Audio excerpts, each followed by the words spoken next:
At the outset of all things, there was only the void, an endless expanse of nothingness. But then, from the depths of emptiness, a pure and clear melody emerged, sung by a divine choir of beings beyond mortal understanding.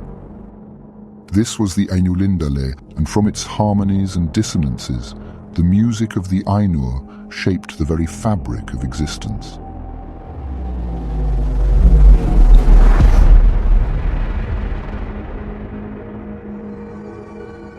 A journey into the mystical and wondrous creation myth of J.R.R. Tolkien as we explore the origins of Arda and the forces that shaped it.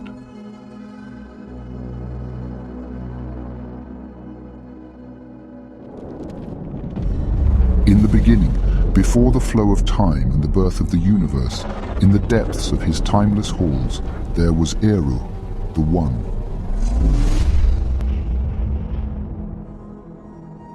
He possessed the flame imperishable in his spirit, which kindled existence from nothingness. And with that flame, Eru, also called Ilúvatar, created the Ainur before anything else, and they were the fairest and mightiest beings to exist ere the dawning of Arda.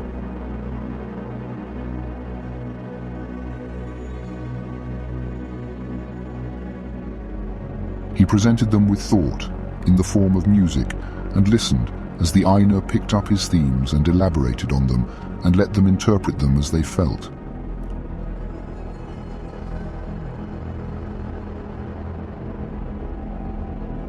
At first, each of them sang by themselves, but as they listened to each other, they realized that singing together made the music more beautiful, and so they collaborated, and their music grew in harmony until it became a majestic symphony.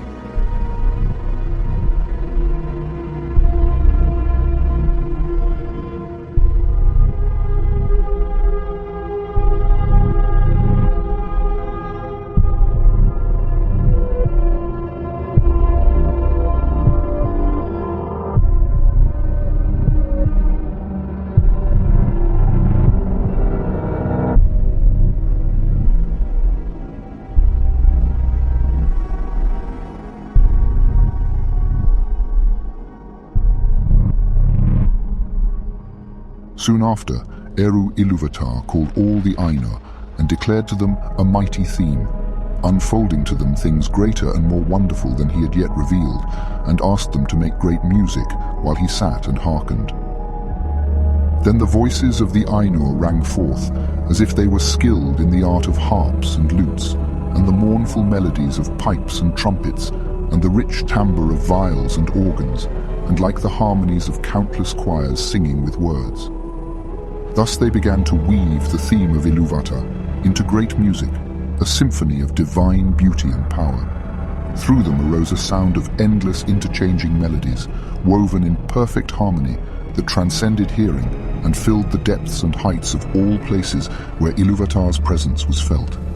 As the music grew, its echoes poured out into the void, where they resounded with such sublime beauty that the emptiness was no more.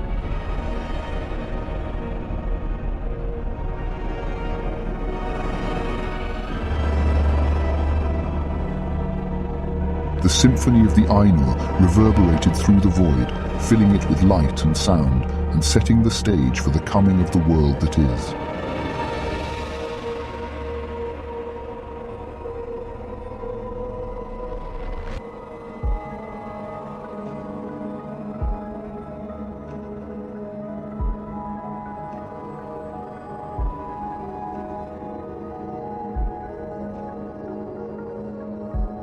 But as their harmony progressed, Melkor, the most powerful among the Ainur, made a discord in the theme, for he sought to increase the power and glory of the part assigned to himself.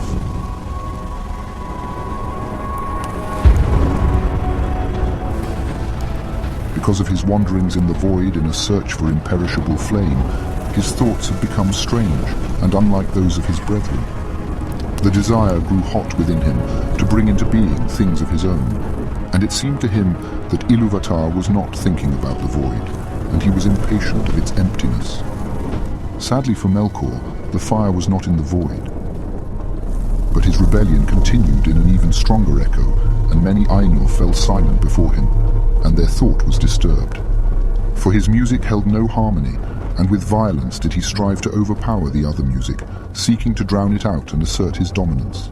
And it was loud and vain, and endlessly repeated. But some embraced Melkor's theme, until above, the throne of Iluvatar was a raging storm, as of dark waters that made war one upon the other, in endless wrath. Chief instruments in Eru's theme were Ulmo and Manwë, powerful spirits like Melkor himself.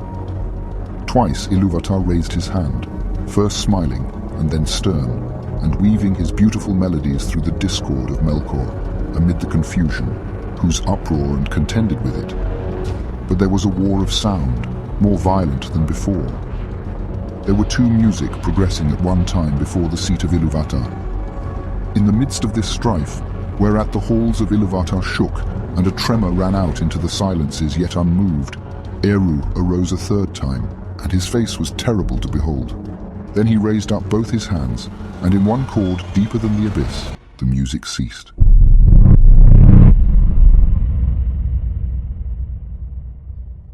Mighty are the Ainur, and mightiest among them is Melkor. But that he may know, and all the Ainur, that I am Iluvatar. Those things that ye have sung, I will show them forth, that ye may see what ye have done. Thou, Melkor, shalt see that no theme may be played that hath not its uttermost source in me. Nor can any alter the music in my despite. For he that attempteth this shall prove but mine instrument in the devising of things more wonderful, which he himself hath not imagined. And much more did Iluvatar utter, as he spoke unto the Ainur concerning the music and the dire ramifications that would come to pass should any discord be brought forth. He led them into the void and spoke. Behold your music. And so it was that Iluvatar unveiled to the Ainur the vision of the world that their music had wrought. A globe suspended amidst the void, distinct from its emptiness. They gazed upon the unfolding of its history and perceived the role that each of them had played in its creation. They were struck with awe at the dawning awareness that their music had the power to bring into being a tangible reality. As they watched, the world before them began to stir with life and vitality. They were amazed to see the children of Iluvatar appear within the vision, beings that had not been made known to the Ainur before.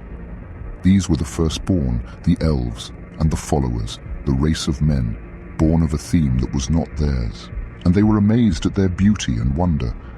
But as suddenly as the vision had come, it was gone from their sight. Yet Iluvatar, in his wisdom, understood the yearning in the hearts of the Ainur for this world to be made real. And so he spoke to them, saying, Ea, let these things be. Then Eru sent forth the flame imperishable into the universe, and far off in the void, a great light appeared.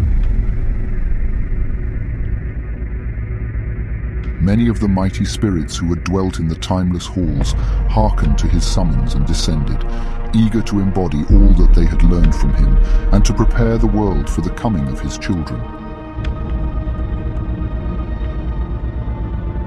These great spirits who descended into Arda would later be known as the Valar, the powers of the world.